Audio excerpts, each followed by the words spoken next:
Oh iya, sakaratul mautnya Abu Thalib tuh ditungguin sama Nabi bener-bener banget. Nabi itu nungguin sampai berjam-jam berusaha mentalkin. Mentalkin tuh apa? Jadi orang kalau mau meninggal tuh dek, itu sunnahnya di sekitarnya ada orang-orang yang mentalkin kalimat la ilaha illallah.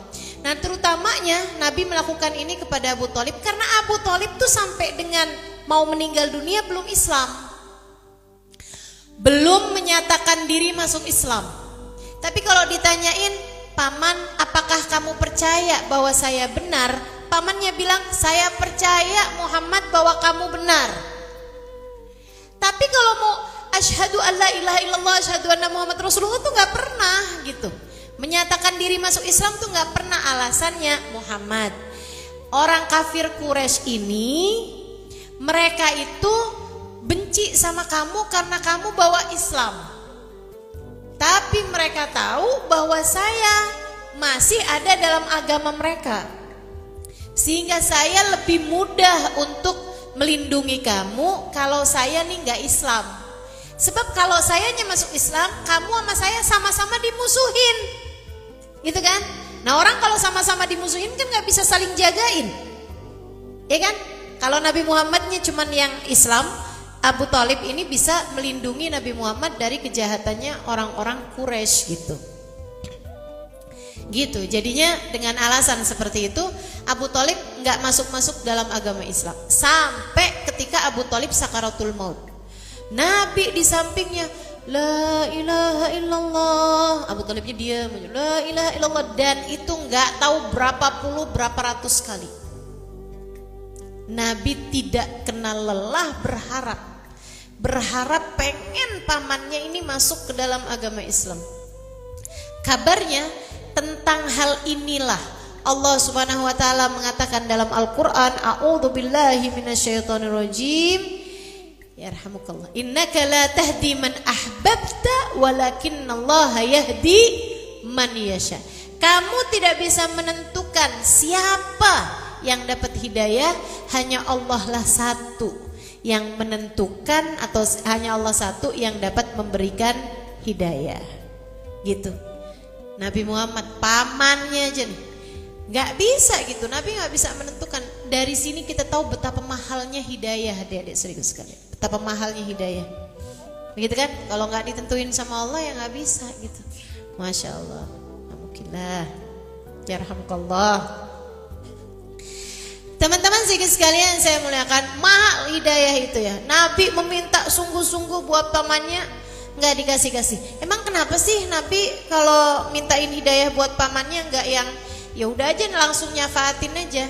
Adik-adik sekalian, syafaat Nabi itu hanya untuk umatnya.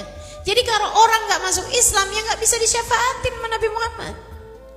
Bahkan pamannya sekalipun gitu, nggak bisa disyafaatin kalau nggak masuk Islam. Makanya Nabi setengah mati banget, maksudnya berusaha banget biar pamannya ini jangan sampai meninggal dunia nggak bawa Islam. Nabi itu kayak sedih banget. Masa sih saya nanti di akhirat bisa nolongin berapa juta orang, tapi saya nggak bisa nolongin satu paman yang sangat saya sayangi. Kan sedih. Kita kan sedih kalau kita bisa nolong orang lain tapi nggak bisa nolong orang yang kita sayangi. Ya Nabi benar banget. Sampai nabinya udah putus asa. Sampai nabinya kayak yang aduh ya udahlah mau gimana lagi gitu. Hidayah kayaknya emang Allah, milik Allah SWT semata. Allah memang gak menentukan, mau gimana lagi. Bisa apa saya yang hanya seorang hamba ini. Saat Nabi Muhammad udah gak mentalkin, pamannya yang namanya Abbas, pamannya Nabi yang namanya Abbas, itu kemudian mentalkin. Abbas ini berarti adiknya Abu Thalib. Abbas sama Nabi Muhammad paut usia 14 tahun. Jadi adiknya Abu Thalib gitu ya, tapi umurnya nggak terlampau jauh dari Nabi Muhammad alaihissalam. Jadi antaranya Abu Thalib ke Nabi Muhammad dia kayak tengah-tengahnya gitu. Jadi sama Sayyidina Abbas gantian ditalkin. Sama Sayyidina Abbas talkin, la ilaha illallah, asyhadu an la ilaha illallah. Ternyata nyebut. Ketika ditalkin sama Sayyidina Abbas, itu Abu Thalibnya asyhadu alla ilaha illallah wa asyhadu anna Muhammadar Rasulullah, wa asyhadu anna Muhammadar Rasulullah. Girang banget Sayyidina Abbas, dia langsung manggil, ya Rasulullah, ya Rasulullah, ya Rasulullah. Rasulullahnya langsung datang. Innahu gadaha. Dia udah nyebut. Nabi Muhammad langsung deketin, asyhadu an la ilaha illallah. Abu Thalibnya diem lagi sampai meninggal dunia. Kenapa ketawa, Bu? Abu Thalibnya nggak nyebut lagi, teman-teman, sampai kemudian meninggal dunia. Kata Nabi Muhammad, inni ma sami'tu. Saya nggak dengar. Makanya sampai dengan sekarang, apakah Abu Thalib meninggal dalam keadaan Islam? Apakah Abu Thalib meninggal dalam keadaan kafir atau belum masuk Islam? Nah, itu sampai sekarang itu ada pendapat dua ulama. Maksudnya ada dua pendapat ulama.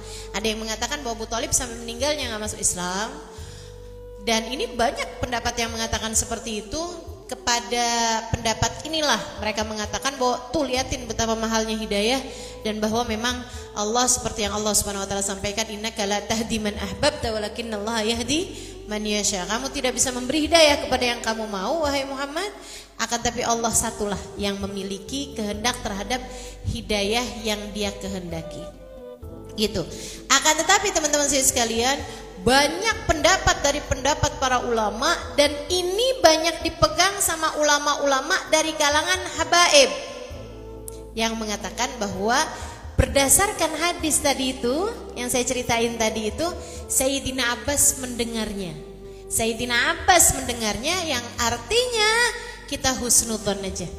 Kita husnudzon, thariqah husnudzon ini, jalan husnudzon ini jauh lebih aman, jauh lebih selamat buat kita sekalian. Jauh lebih bagus kalau kita menyangka bahwasanya Abu Thalib itu meninggal dalam keadaan sudah masuk ke dalam agama Islam dan bersyahadat dengan talkinan dari Sayyidina Abbas gitu. Jadi kan jauh lebih enak kita juga ya. Masa Nabi bisa nolongin kita tapi gak nolongin pamannya, yang padahal pamannya ini paling disayang sama Nabi Muhammad, udah kayak ayah angkat beliau sendiri, udah setara ayah beliau sendiri gitu. Maka ini jauh lebih aman kita kalau berpendapat tentang Abu Thalib, ikutin aja pendapat yang mengatakan bahwa Abu Thalib sudah masuk dalam agama Islam sebelum beliau meninggal dunia.